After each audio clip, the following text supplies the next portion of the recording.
Hello everyone, এই যে পনিরের রেসিপিটা দেখতে পাচ্ছ, এই পনিরের রেসিপিটা না আমাদের বাড়ির সবার খুব পছন্দের।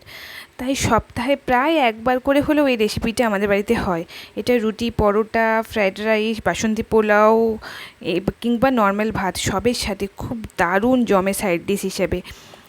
এটা ক্যাপসিকাম আর পেঁয়াজটা আমি কেটেছিলাম মানে ডুমো ডুমো করে, চিলিতে যেরকম বানায় সেরকম ওগুলোকে ভেজে আলাদা করে রেখেছিলাম। আর তারপর পনিরটাকে ভেজেছিলাম, ভেজে আমি ওটা একটু নুন জলে মানে হালকা গরম নুন জলে ভিজিয়ে রেখেছিলাম। ভেতরে না নুনটা ঠিক মতো যায় আর খুব সফট থাকে, সেই জন্যে আমি ওটা ভিজিয়ে রাখি। তারপর তেলের মধ্যে মানে পনির ভাজার তেলটাতে গোটা গরম মশলা দিয়েছিলাম, আর ওতে অল্প একটু পেঁয়াজ আর আদা দিয়ে ভাজতে শুরু করেছিলাম। যখন ভাজাটা প্রায় একটু গোল্ডেন কালার চলে এসেছিলো, তখন আমি ওতে একটু টমেটো দিয়েছিলাম। এটা না টক দইও দেওয়া যায়, টক দই দিলে একদম অল্প পরিমাণে দিতে হবে, কিন্তু আমি পেঁয়াজটার সাথে টমেটোই দিয়েছিলাম।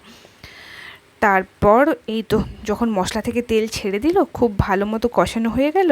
আর এই দিন না খুব ধোঁয়া হচ্ছিল আর কারেন্টটাও ছিল না, তাই লোডশেডিংয়ে ওই এমার্জেন্সি লাইটে যতটা নেওয়া যায় ততটা, সেই জন্য লাইটটা খুব কম ছিল। আর আমি এই যে লাস্টে যেটা দিলাম সেটা হচ্ছে কাজু আর পোস্ত বাটা। কাজু পোস্ত বাটা দিয়ে পনির বানালে তার টেস্টটা সেই আলাদা লেভেলের হয়। আর দই দিলেও ভালো লাগে, কিন্তু দইটা আমার ওই দিন অ্যাভেলেবেল ছিল না। আর তারপর যখন খুব ভালো মতোভাবে মশলাটা কষানো হয়ে গেল, তখন ওই ভেজে রাখা পেঁয়াজ আর ক্যাপসিকামটা দিয়ে দিলাম। আর তারপর যখন এই মশলা থেকে তেল ছেড়ে দিল, তখন পনিরটা মানে ভেজে রাখা যে পনিরটা ছিল সেটা ওর মধ্যে দিয়ে দিলাম। পনির দিয়ে খুব বেশি নাড়াচাড়া করে মানে মশলার সাথে কষানোর প্রয়োজন কিছুই নেই, তাহলে পনিরগুলো সফট থাকে তো একদম ভেঙে গুঁড়ো হয়ে যাওয়ার সম্ভাবনা থাকে।